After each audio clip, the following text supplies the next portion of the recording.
Good Monday, everybody, and welcome to Charting with Dan. I'm Dan Murrell. Joining me this week is Lon Harris. Hello, hello. Thank you for joining me, Lon. Always happy to be here. Things are different. A What's new going year, on? yeah. It's we as you may or may not have seen, we don't have the old set anymore, but it's all right. We're here. But if the show is a little rough, it's because JTE has been kind enough to let us do this show. Yeah. But it's a little like Star Trek 3 when they take the Enterprise out, but it's like still under repair. Right, so sure. There may be some blips and blasts, but that's okay because We're working on the engine while we're going down the freeway. yes, and JTE has graciously allowed us to do the show, even though they're still setting things up. So, thank you, JTE, for doing that, and Well done. welcome to it's still transitioning, but the new look. I still feel like I should be movie fighting you. I know. I feel like we should be yelling at each 10%, other. yeah. I'm sitting on a different side. We don't have a printer, so I got the computer. Everything's different, except for the box office, Lon. The box office keeps going. Yeah, the charts remain the same. But a bit of a surprise this week, and not necessarily, I think, the kind of good surprise that Warner Brothers was hoping with the opening of the No. Lego Movie 2, because the Lego Movie 2, the second part, while it did open number one, as expected, was just under $35 million. That's less than half of what Yeah. the first Lego Movie opened to.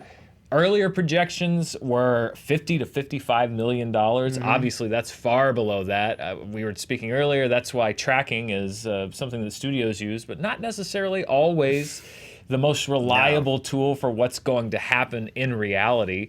We're going to get to the rest of the top five, but this is a big story for Warner's, a big story for the Lego franchise. Sure. This Lego movie had a higher budget than either the first Lego movie or the Lego Batman movie.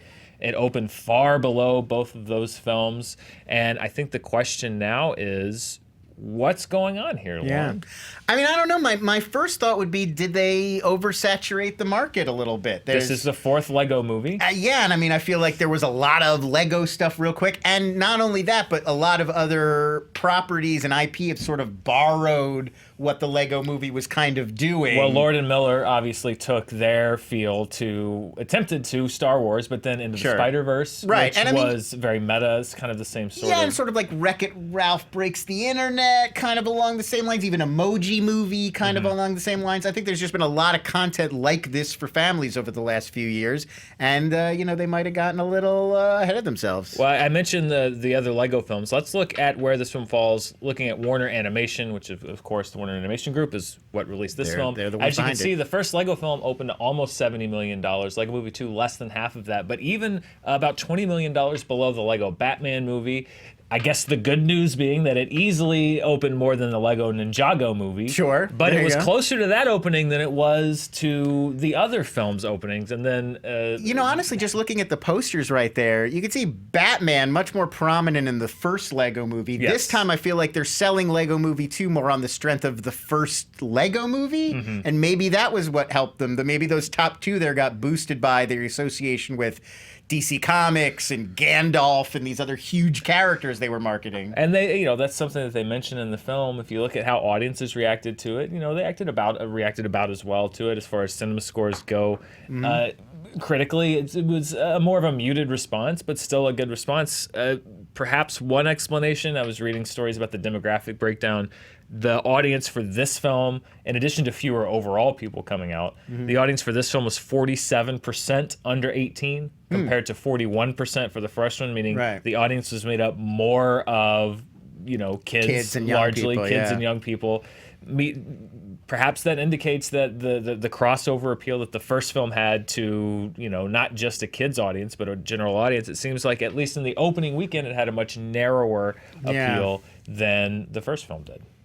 Yeah, I mean, I think we're sort of circling around what it probably was. It's like, less association with the sort of huge IP and the novelty. I mean, I think that is part of it. The first Lego movie, people were really curious. What's this going to be? What is it going to look like?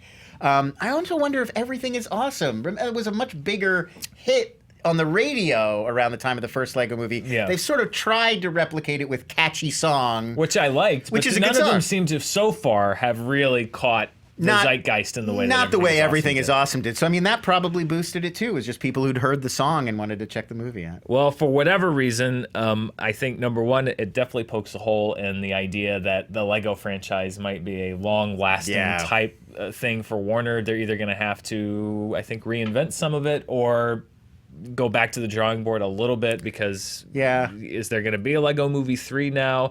We'll see how it does worldwide. They may focus on stuff that's more like Lego Batman. Like, how can we take the Lego franchise and then meld it with this other property or character that we know has a built-in fan base? Or maybe you're right. Maybe the novelty has just worn off. It's a good news, bad news thing as far as going forward. Well, bad news, good news, bad news. The bad news being it didn't open as high as it was expected to. Right. The good news being it has a 3-day weekend this weekend coming up with President's Day.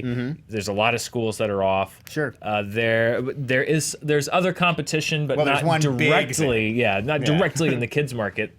The bad news being that's not the case after this week, because next week, after a run worldwide, How to Train Your Dragon 3 opens here domestically, and that is going after largely the same audience. Yeah. So we'll see how the second weekend is going to be very important for this film, but starting off far below expectations. And honestly, I think a lot of people looked at this weekend with, there's so many headlines centered around the fact that January was a bit of a slow month at the box office. Glass did well based on its budget, but is not going to do nearly as well as Split did. The Upside is doing well. It was a surprise hit, but not a smash blockbuster hit. You had a couple of movies that underperformed, and a lot of people were looking at this weekend saying, okay, Lego Movie 2, this is going to be our huge opening, saving grace, and not so much. So the box office year 2019, a bit of a disappointment so far. And if you're judging it week to week, I was talking about this earlier, looking at the dates. They've talked about how the 2019 box office is logging X amount below the 2018 box office. That's only going to get worse because this weekend is the 1-year anniversary of Black Panther. And if you're looking month to month or year to year, 2019's box office is going to really start lagging behind last year. We're going to need Captain Marvel to make up some of that gap. We'll see. That's coming out in March. But I mean, even if Captain Marvel does incredibly well, Black Panther did phenomenally well. Black Panther, we're not going to have a replication of Black Panther this year, most likely. The first quarter of 2019 is not going to look anything like the first quarter of 2018. And we'll see what Warner's does with the Lego Movie. But let's look at the rest of the top 5. There were 2 other movies that opened in the top 5. At number 2 is What Men Want, starring Taraji P. Henson. This was obviously a flipped version of What Women Want, which was a Mel Gibson, Helen Hunt movie from the year 2000. Just over $18 million. It was actually a little more than people thought that it might make. It had a reported $20 million budget, so that's a great return on what they put into it. And the Valentine's Day crowd this weekend, this is a movie I think that is going to appeal to a lot of couples that want to see a film. So a great start for that. And also, I mean, all comedies kind of, there's room to grow. Like if the word of mouth is good on this, it could have a huge second weekend as well. Very much. It was great. It was a good audience reaction. It bested Taraji P. Henson. If you look at what she did in this film, it already bested the openings of 2 films that she had in early part of last year, which were Tyler Perry's Acrimony and Proud Mary. Neither breakout hits last year. Neither breakout hits, but both, sort of low budgeted hits, and they weren't huge high profile flops. Necessarily, but already an improvement on 2019 from 2018 for Taraji P. Henson. Taraji P. Henson always ends up in these sort of smaller, but she's so it feels like she should have a big vehicle at this point. Well, I feel like this may be the beginning of that, maybe. Because for so long, if you look at things like she was either part of an ensemble and a large cast, the Hustle and Flows, exactly, or a supporting roles like in Curious Case of Benjamin Button. But I feel like as I mentioned, even though they weren't huge breakout successes, I think last year showed that you can give her a movie to carry. Post Empire, she's waiting for like a big crossover breakout thing. This could be it. Maybe. I mean, like I said, it's got a $20 million budget. It's going to do well, and I think this only adds to her resume as not just a very talented actress and part of an ensemble, but somebody that can really take the lead on any number of different genres. We'll see where it goes. The other film that was open number 3, but was a disappointment for its star compared to past performances was Cold Pursuit, starring Liam Neeson. That's his worst opening since Run All Night back in 2015. It opened about $2.5 million lower than The Commuter, which was the early year Liam Neeson film last year. Reviews on this film were much better than The Commuter, but if you look at what audiences liked, they actually, if you look at the cinema score, gave The Commuter a B to Cold Pursuit's B minus. So audiences seem to respond to The Commuter just a little bit better. Yeah. Although the movies are a little bit different as far as tone. Right. I mean, I think that's probably the key here. Is Commuter's very straight ahead, like airport thriller. Like, Yeah. if you know, this is the kind of, it's like a beach novel that they turned into a movie, and you know what you're getting. Whereas Cold Pursuit, it's kind of a dark comedy. It's a little bit more of a Shaggy Dog kind of thing. And I think a lot of people probably just didn't know what to make of it, or it didn't exactly match their expectations. It also had perhaps the worst week of press Yeah. leading up to its opening than any movie that I can remember in recent memory. Yeah, I mean, you don't want to discuss potential hate crimes you consider while you're promoting a movie. That's a loss. If that's the discussion around your film. Yeah, anything but that, really. Maybe that had an influence on it. Maybe it didn't, but it I certainly definitely didn't think help. it did. I definitely think it did, even if it wasn't people being like, well, that's disgusting, I'm not going to support Liam Neeson. Mm-hmm. I think it's like, it changes the conversation. We're not discussing Cold Pursuit No one's at talking all. about the movie coming out. If Yeah. anybody's talking about Liam Neeson, they're talking about this crazy thing he said. Yeah. So I think it hurts it in a number of ways. Well, sorry, Liam Neeson, I guess, or maybe not. Who knows? I don't feel like this is going to be a career killer for him. I feel like this is something. Movie won't. No. No, but I mean, even these comments, I feel like if he plays his apology right, he could maybe get around this. I Well, don't know if this is the end of Liam Neeson. We'll see if it's the end of will Liam see. Neeson, but it looks like it's the end of Cold Pursuit because probably not going to stick around for too long. No, definitely not theatrically, but it does feel like if it's really good, it might be one of those movies that people will find in a year or two on VOD and be Very like, why possible. didn't anybody see this? In a vacuum, perhaps, maybe it'll fare better. Removed from this news story. The top five, two holdovers, The Upside and Glass. So The Upside, we've been talking about how well it's been holding week to week. It dropped less than 20% and actually flip-flopped and is now grossing more than Glass despite opening a week earlier. So it's holding extremely well. Like I said, while Glass is doing well, I think if I were going to look back into the January and think of like what's the breakout hit that wasn't a carryover from Christmas, like Right. Aquaman and Spider-Verse, The Upside really has held in very, very strongly and continues Yeah. to do so. Whenever they announce that we're going to do an American English remake of a foreign film, movie nerds always go on social media and like, oh, like, well, don't do it. It's so perfect. And this is exactly why they Yeah. do it. Because there's a lot of people that never saw The Untouchables, No. don't know that this is a remake of anything else, and they just want to enjoy it in their native language with actors they recognize. And okay. And that's what's happening. That's okay. Just outside the top five, Lon, was the other wide release, The Prodigy. It opened just under $6 million. However, its budget was about $6 million, so it's going to do the horror thing. It got a C plus cinema score, but it's going to do that horror thing of making back 2 or 3 times its budget, and kind of check to the producers and call it a day. That's Why how not? Yeah. That's increasingly how that genre works. Is low risk, high reward. Honestly, Yeah. when you're looking at a movie like The Prodigy, so that one's going to come and go, but it's also January, February. That's nothing new.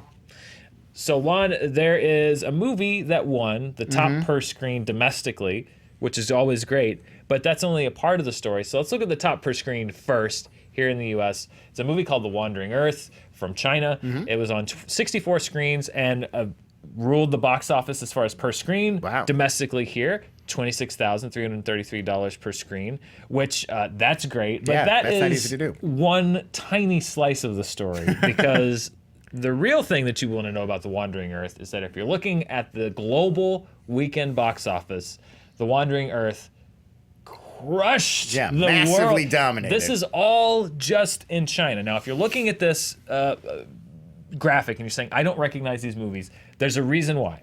Starting last Tuesday, Chinese New Year began at the Chinese box office. That is the biggest week, generally, movie-going week of the year for the Chinese market. Yeah. They flush in a lot of new, big, buzzy releases. Yeah, it's like their holiday release season. Exactly, Yeah. but it's all in one week. Right. And generally what you see, and this is what you saw this week, is one movie will take Tuesday, and then the next day, another movie will be number one. And that's what happened, except The Wandering Earth really closed strong.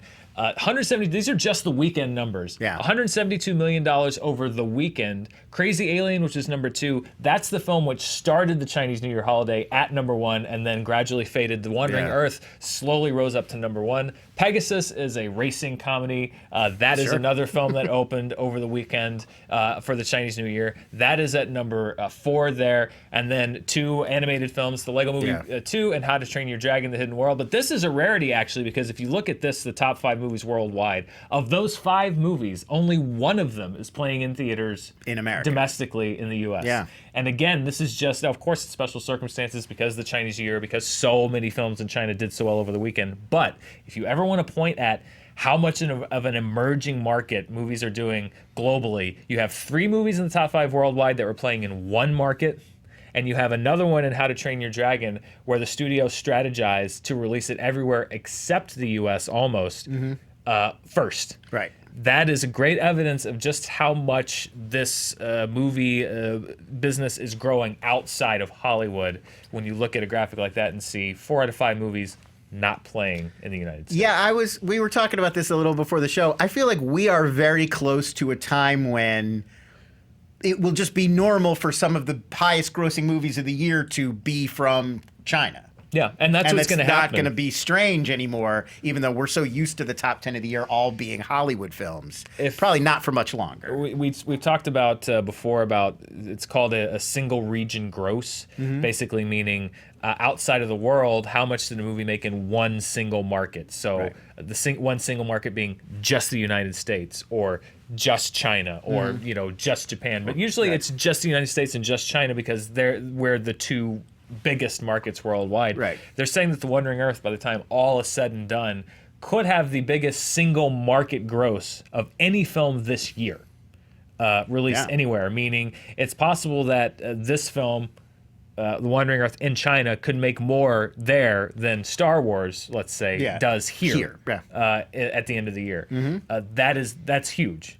Yeah, that would be a big thing. It's just a total shift in sort of thinking about where the epicenter of moviedom is. It is. In the future. And also not just that the movie did this kind of business, but you look at the kind of movies that China is making in their own market, which is that The Wandering Earth is a very big scale interstellar Armageddon type space film. Which while that seems normal here, is not normally the kind of film that they have been producing domestically there in China. So not only are the grosses expanding there, but the Chinese film industry itself is expanding the kinds of films that they make, who they're aimed at, the audiences, the genre. I mean, you have to think, too, if you were a young Chinese filmmaker 20, 30 years ago, your goal was to make movies that are big enough that you can go to Hollywood. Right. Like, you can be John Woo or Zhang Yimou or whatever. But now you would want to stay in China and make huge movies for the Chinese audience. So it's a total shift in all of this sort of thinking. It is a complete shift. And, again, this is the biggest box office week of the year in China. So, of course, you're going to see these huge numbers. Yeah. But having said that, I've done this show now for a couple of years, and it is so interesting to see these films. They're saying that this could break records that movies like Detective Chinatown 2 set just last year. This idea of this kind of runaway expansion. It feels like what was happening domestically about 5 or 6 years ago here, where every film was topping itself successively. I mean, it's also, you're talking about, like, in America, a film-going culture for decades now, where it's like a thing that's accepted that everybody does. In like, decline, really, here. Right. It's like, because we have now streaming and all these other options are taking away. But in China, a lot of areas of China, like, they might not have had a movie theater until pretty recently. It's a market that's still opening up there. So it's only going to keep exponentially increasing, even as America's movie business might be starting to be in decline. It's going to be a very interesting story to track over the next few years. And The Wandering Earth is a film that we're going to be talking about for quite a long time.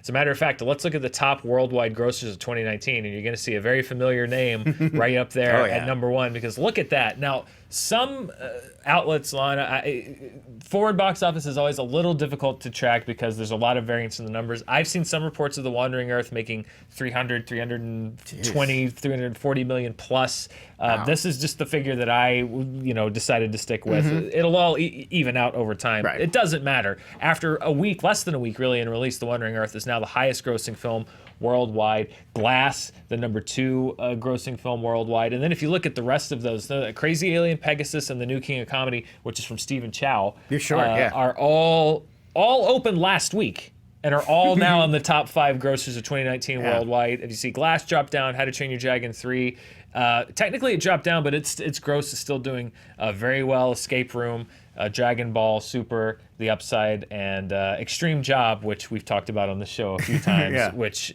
I still very much want to see hanging around. But you saw several movies dropped off the chart. I really want to see Wandering Earth now. Now I'm intrigued. Apparently it's on 64 screens. I bet there is a Koreatown movie theater here in LA that shows Asian theatrical films. I bet it's there. It may very well be there. I'd also want to seek out. I'm still, I still owe people, since last year, Roth and I talked about that we would see Wolf Warrior 2, and I still haven't seen Wolf Warrior 2. I myself need to expand my own horizons and see more films from the Chinese market. I feel like over the next few years, too, in American film culture, this has got to take off more. Like, I don't know why these movies don't get any kind of releases. Like, art films from other countries get released here, like indie and art house cinema. But the big blockbusters from other countries just never...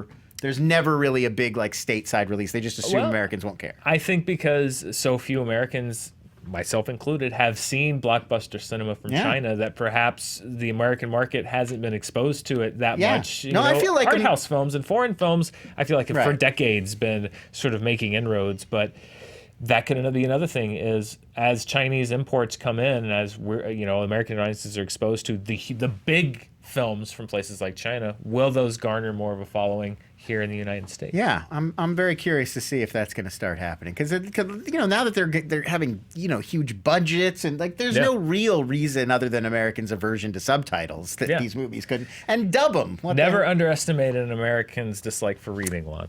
That's true, but dub it though. I mean, I don't think that's a huge problem. I'd rather have subtitles, but I would that's too, just me. But yeah. Lon, let's look at 2019 domestically. Glass still number 1, The Upside, Escape Room. Lego Movie 2, despite a lower opening than anticipated, comes in at number 5 still on its opening. It's early in the year. What Men Want and Cold Pursuit also jump on. Yep. We lose Serenity and Replicas forever, as will happen pretty much everywhere.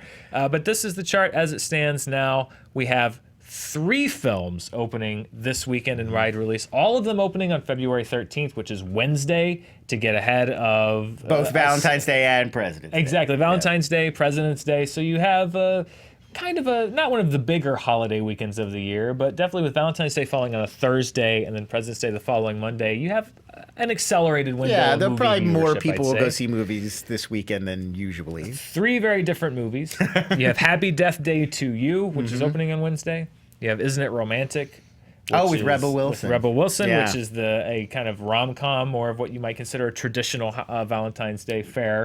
And then you have Alita Battle Angel, which I'm interested to see how it does. Critical word when the embargo first dropped, myself included, was not necessarily that strong. However, I'm hearing word of mouth generate positivity. The reviews have gotten better over time. Yeah. So I'm very curious to see maybe all of that box office money that people thought was going to go to Lego Movie 2, maybe it goes to Alita. Yeah, I'm feeling like, and I haven't seen it. You've seen it, so correct me if I'm wrong. I'm feeling like this might have a Valerian-style reception where there's a lot of stuff that people like, and it's going to have a longer life once more people get exposed to it, but it's not easily accessible. I'll disagree. I'll say this is much easier to access than Valerian and the City of a Thousand Planets. It's definitely not as weird. And I would say that the critics like myself, who were not necessarily cheerleading the film, it was much more of a structural issue than anything having to do with content.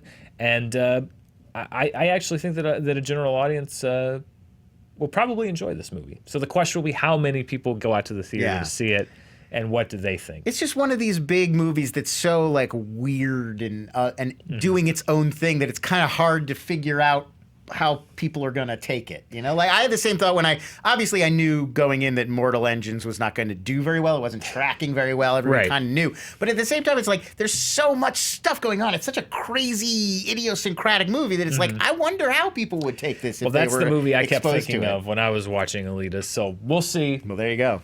Maybe, who knows? I like these kind of weekends because I could see any of these three being number one at the box office. Hard to call. I mean, I feel like Alita's probably got the edge. Yeah, probably got the edge. The scale of it. Yeah. And James Cameron's involvement. But we will see. We'll be right here next week. Actually, I guess we'll be here next Tuesday since we will not be here next Monday because of the holiday. We'll be back here next Tuesday on Charting with Dan to recap all the new releases. Figure out what happened. What happened? How's Wandering Earth doing? How many more box office records has it broken? What movie's number one? I haven't seen a single trailer for Isn't It Romantic. I only know that it's coming out because there's a billboard on my way here. I saw trailers a couple times. I think it looks funny. I'm going to check it out. Yeah. I literally only know it's like an anti-romantic comedy with Rebel Wilson because it's on the billboard. That sounds about right. We'll be back next week to let you know what happened over the Valentine's Day / President's Day weekend. Until then, I'm Dan Murrell. I'm Lon Harris. Thanks for joining us.